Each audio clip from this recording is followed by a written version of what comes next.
Look at the first part of a flowchart that shows you what to do if you have a headache. Listen and complete the notes using no more than 2 words for each answer. First, you have some time to look at questions 1 to 6.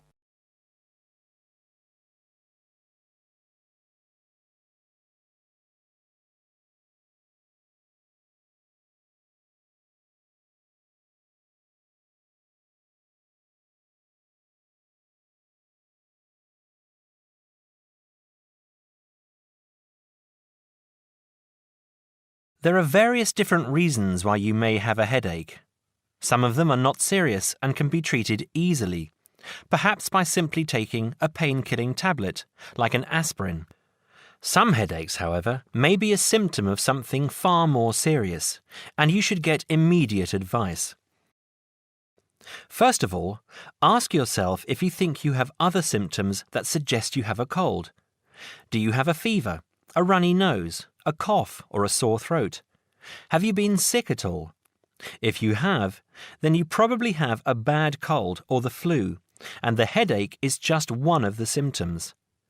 Get plenty of rest and drink plenty of water. There are many types of medicine that you can buy at a chemist, and these will relieve some of the symptoms.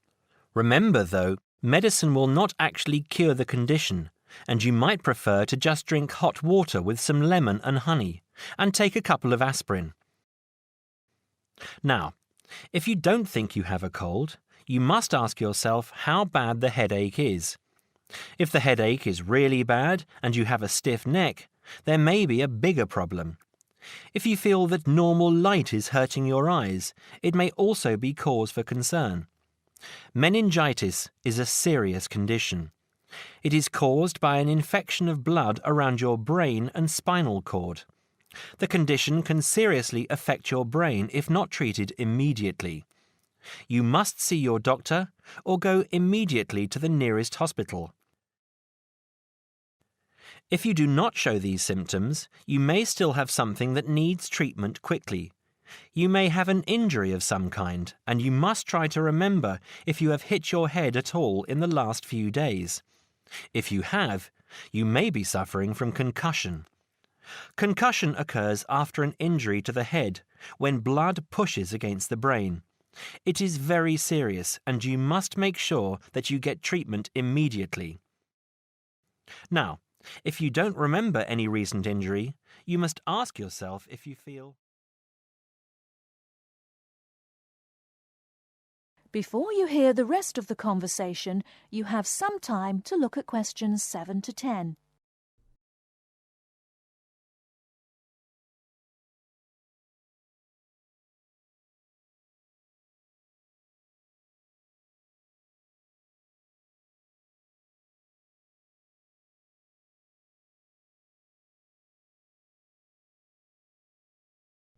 Now listen and answer questions 7 to 10. Extract 1. Acrophobia is a fear of heights.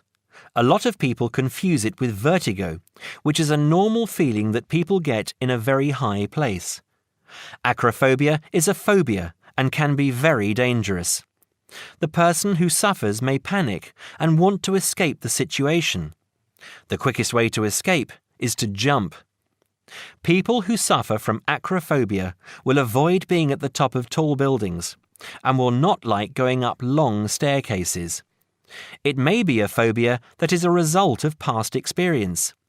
Children see things fall and break and so become very frightened of the same thing happening to them. Extract 2. Now this phobia has a number of different names: brontophobia, astrophobia, and coronaphobia. It is a phobia of storms, especially storms with thunder and lightning. It is especially common in children, but can continue into adult life. People who have a serious phobia worry when the spring turns to summer. They expect there to be more storms during that time. When a storm is approaching, they feel very uncomfortable and even physically sick. Many of those who suffer, especially children, hide when there is a storm, perhaps in a cupboard or under the bed. Adults with the condition may watch weather forecasts on television every 30 minutes to check that the weather is good. Extract 3. Now, most people are, to some degree, afraid of dying, but necrophobia is a fear of anything connected with death. It is more than a fear of dying. People who have necrophobia are terrified of seeing dead things. They will stay away from museums where there are mummies or skeletons and avoid any images of dead people. They will panic if they see a dead animal in the street or in a forest, and will avoid watching a program or movie that shows people dying or near to death. This phobia may be something that is natural in all of us to some degree, but is probably made worse by seeing a dead person or a favourite pet dying at some time in the past.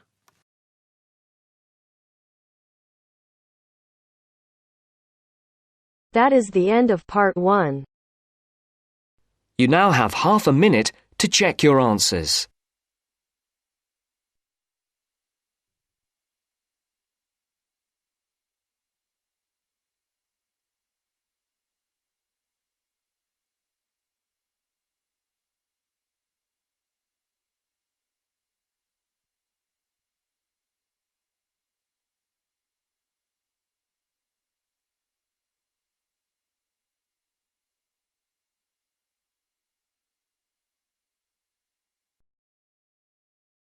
Now turns to part 2. Part 2. Listen to the conversation between Daniel, a Spanish student, and Kira from Greece. Kira is asking about medicine for a cold. And then answer the following questions. First, you have some time to read the questions.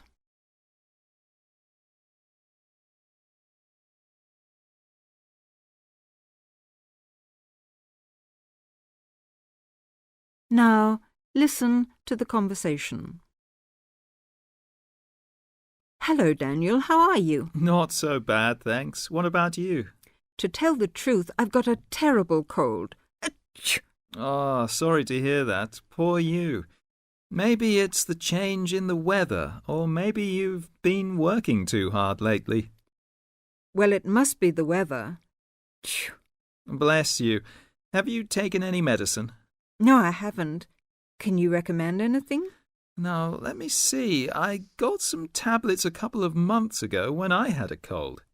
Do you remember the name? Not exactly, but they were black and white capsules, sort of cylindrical shaped, and the label on the bottle had a name printed at the top in block letters, and I think the bottle was square. I'm not exactly sure. The name might have been something like Vigilan or Vegilan. How is it spelt? If I remember correctly, it's Vegilan. Vegilan. I'll just make a note of that. Thanks. Not at all, and I hope you feel better soon. Me too. By the way, Daniel, where's the nearest chemist? Oh, that's easy. From here you go directly south to the 2nd Main Street, and then you turn left. Continue straight along past the church, and at the next intersection turn right. It's on the left, the second shop after the bank, which is on the corner. You can't miss it. I think I know it. It's just opposite the shoe shop, and there's a greengrocer's between it and the bank. You got it. Mind how you go. Thanks. Well, I'm off now. Bye. Cheerio. See you soon. Before you hear the rest of the talk, you have some time to look at questions 17 to 20.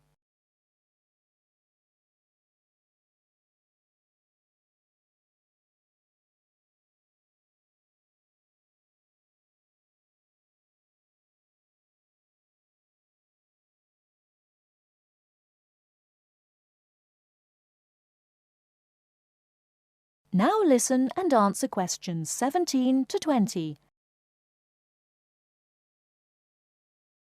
Now, listen to the interview.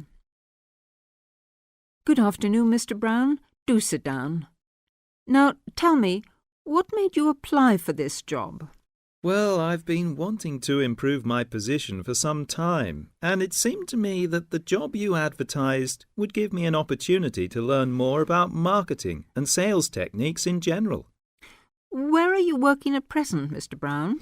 Well, actually, I haven't got a job at the moment. I had a job as chief clerk in the buying department of a retail store, Johnson and King.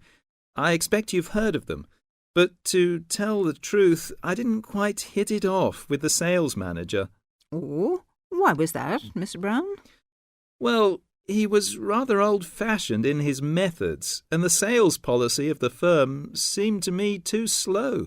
I'm a great believer in the personal approach to selling. I took a course in business management at the London Commercial College, and I'm afraid I found Johnson and King's methods very out of date.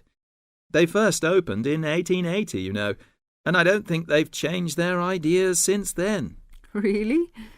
In that case, you may be interested to know that our firm first started business in 1870, and we believe that the old slogan, "The customer is always right," still holds good today. I'm afraid our chairman, Samuel Jackson, great-great-grandson of the original founder of the firm, Josiah Jackson, does not approve of high-powered modern selling technique, and with some justification, as our export figures show. We base all our sales technique on Peterson's theory of salesmanship, published in 1900. I presume you've read it. Oh, well, actually, no. But I'll make a point of getting one from my local library without delay. Do that, Mr. Brown, and then come and see me again.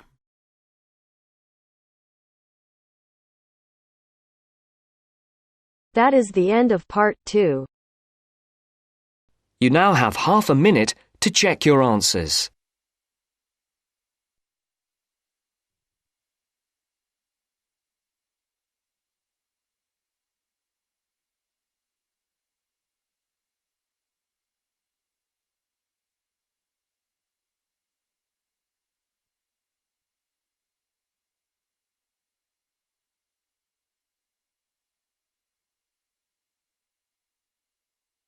Now turns to part 3. Part 3.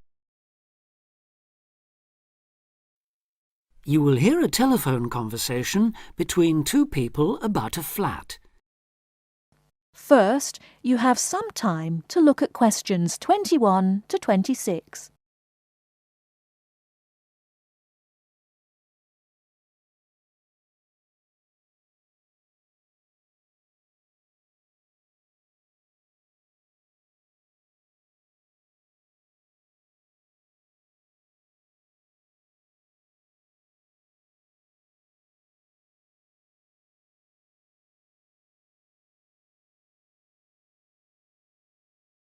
Now listen carefully and answer questions 21 to 26. Hello, this is Simon Marshall. I spoke to you the other day about renting flat 3A. Oh, yes. Hello, Simon. What can I do for you? Well, there are a few health and safety things I'd like to run through if that's okay. Yes, fine. Right, well, the first thing, bearing in mind it's quite an old house, is whether there's any damp. I'm thinking here of the exterior walls and the floor. Well, I've never known any problems with damp there. It was all right last time I checked, certainly, though that was before the recent wet weather. I'd better have another look and get back to you on that. OK. Now, the next thing is the gas supply. Do you have a safety certificate? A current one, that is? We do. All the gas appliances have been checked by a registered engineer. Yes, I was going to ask about that. When did they actually do the inspection? Let me think. They sent an engineer to check something early last year, but no, that wasn't the inspection. Oh, I remember now, it was in the spring. In fact, I've got the certificate here somewhere. Yes, that's it. March 22nd, so it's just over 5 months ago. And the electricity, when was the last time all the wiring was inspected? I know it doesn't have to be checked as often as the gas, but it's still important, especially in older properties. As it happens, we had an electrician in when we redecorated flat 3A. If he looked at everything then, he would have charged us for it. I'll find the bill and check it if you like. Fine. And when was that? The decorators finished just before Easter, so that would be about 18 months ago. Just one more point on the electrics. Are there enough plug sockets in the flat? It depends what you mean by enough, really. Well, I've got quite a lot of electrical things. Computer, radio, lamps, kitchen appliances and so on, and I'm wondering whether I could plug them all in without having cables trailing all over the place. I think there's one per room. That's fairly normal in older properties. I'll take that as a no then. All right. Now, another safety point. Is there a smoke alarm? Yes, there's one in the kitchen. And is it in good working order? I'll have to try it out and let you know. Right. Now, you mentioned the previous tenants. Do they, or anyone else who's lived in the flat, still have keys to the door? We're very strict about that. Everyone has to hand back the keys when they leave or we don't return the deposit. And those in 3A have always done so.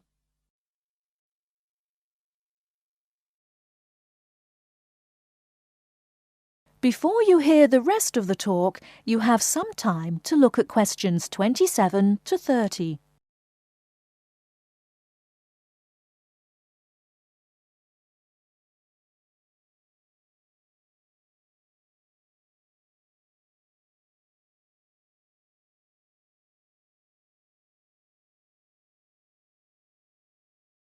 Now listen and answer questions 27 to 30.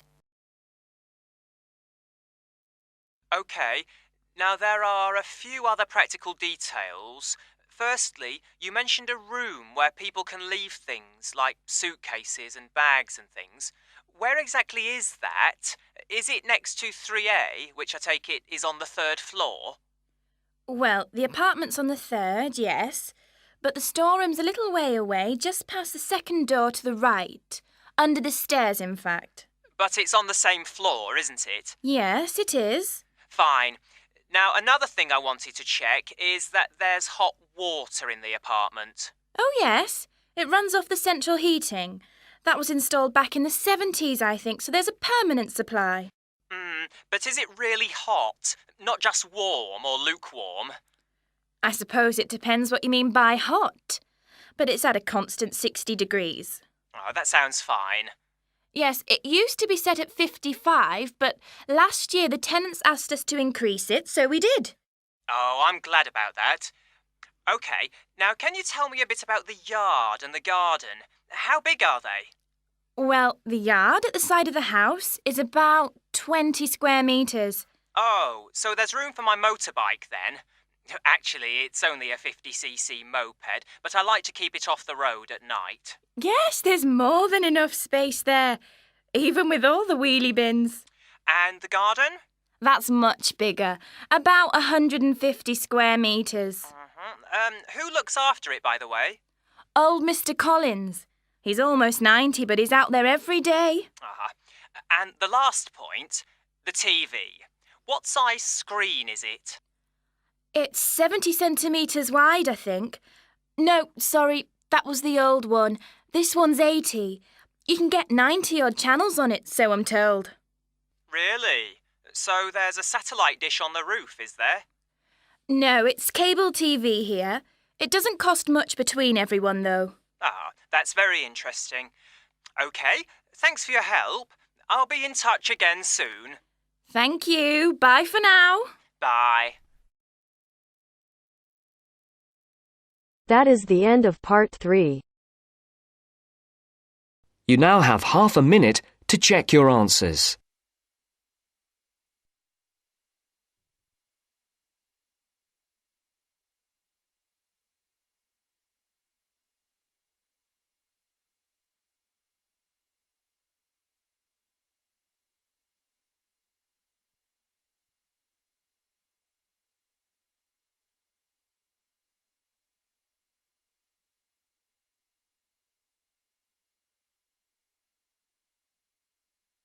Now turns to Part 4. Part 4. You'll hear a lecture on sports injuries. First, you have some time to look at questions 31 to 40.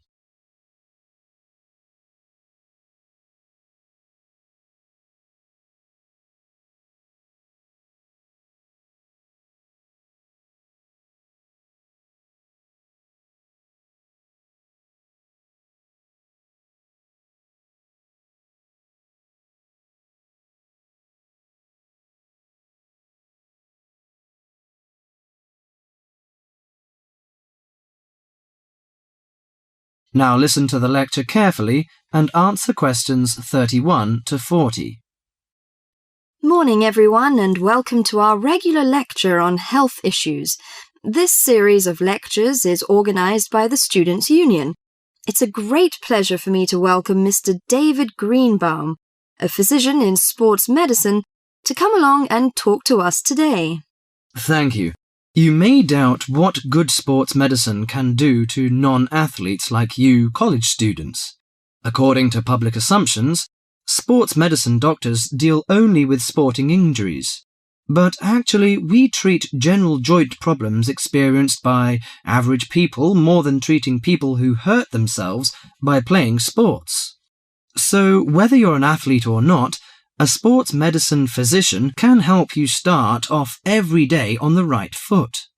If you are a college athlete or a sporty person, you must stay at the top of your game. But how do you maintain best physical fitness? You should be under the watchful eye of your sports team physician. Sports medicine doctors offer total care treatment, such as customized workouts, immediate care of injuries, and surgery when needed. A sports medicine doctor's training falls within the specialty of orthopedic surgery. As such, it focuses on the cartilage, ligaments, and muscles involved in your body's movement. So, how do injuries happen? Most of us take for granted the intricate interactions of our bones, muscles, and ligaments until they are damaged. When injured, these tissues can degenerate, causing your joints to ache and feel stiff. Even ordinary daily movements such as walking and bending may cause a sports injury through overuse. Furthermore, the normal wear and tear on your body's tissue may become more taxing as you age. To prevent such problems, especially as you begin a fitness exercise, your sports medicine doctor offers total care. This includes X-rays to identify potential trouble spots. Afterwards, he helps you set an exercise routine that fits your body's present condition. Do you know your joints?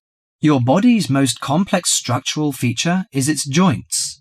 Your joints allow you to grasp, twist, sit, and even feed yourself. Repetitive motions, however, may lead to chronic overuse of the soft tissue connecting bones at the joints.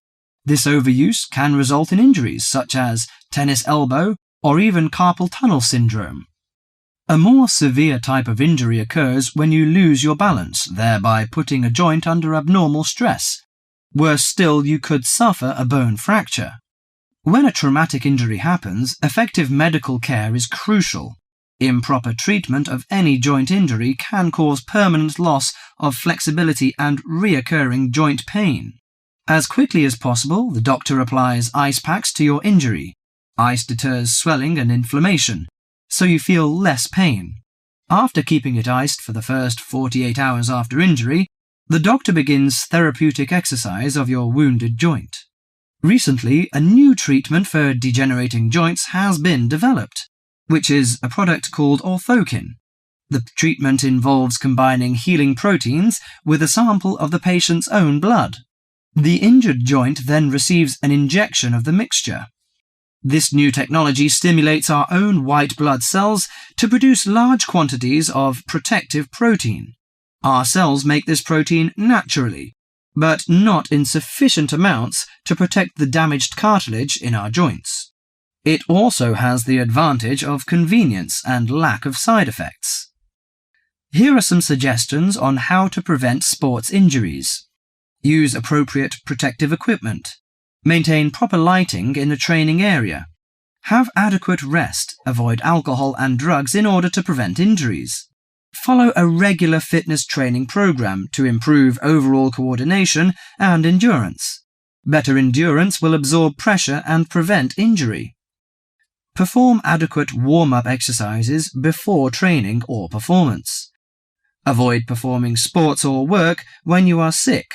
Most injuries happen when one is fatigued. Avoid treatment by dubious health practitioners. Use of inappropriate massage, adjustment and homemade medicine, often with steroids or other non-tested drugs, can cause more damage to the injury. That is the end of part 4. You now have half a minute to check your answers.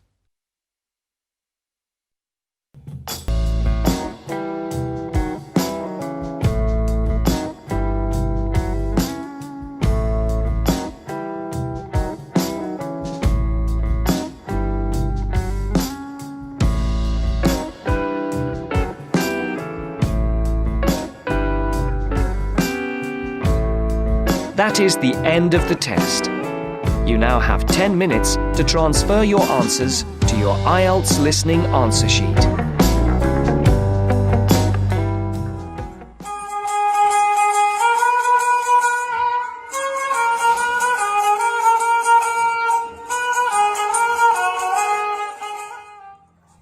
This is statement for today's essay. Very nice essay. Some people think that government is wasting money on the arts and this money could be better spent elsewhere. To what extent do you agree or disagree? Humankind has developed, this is introduction. Humankind has developed due to modern technology. A section of society is of the notion that the government expenditure on art and craft activities is sheer wastage of money. Mean just waste of money. They should not spend money on art at all, it means. And this amount can be invested in other productive purposes. I partially agree with the statement. Main body paragraph 1. Undeniably, due to the advent of modern technology, advent means arrival of modern technology, people have become adaptable to Western culture and they are forgetting their original identity. Art and craft are those activities which connect people with their tradition and culture. For instance, a survey conducted by NUAC in 2016 have revealed that students of those schools which organize such activities are more aware about their roots as compared to other schools. Moreover, arts help people to exhibit their talent. Thus, these activities provide employment opportunities to thousands of people and they earn their living by these activities. All this ultimately results in the growth of particular country. Main body paragraph 2. On the other hand, the money being spent on such activity can be utilized on something else or somewhere else, like improving the existing infrastructure such as introducing better healthcare facilities, recreational facilities and construction of roads, parks and gardens, which will result in welfare of the masses, of the people. To elaborate, a survey conducted by INPC has revealed that every year supreme power or government spends 10% of their total expenditure on activities related to art and craft. If this fund is used on enriching amenities, it will be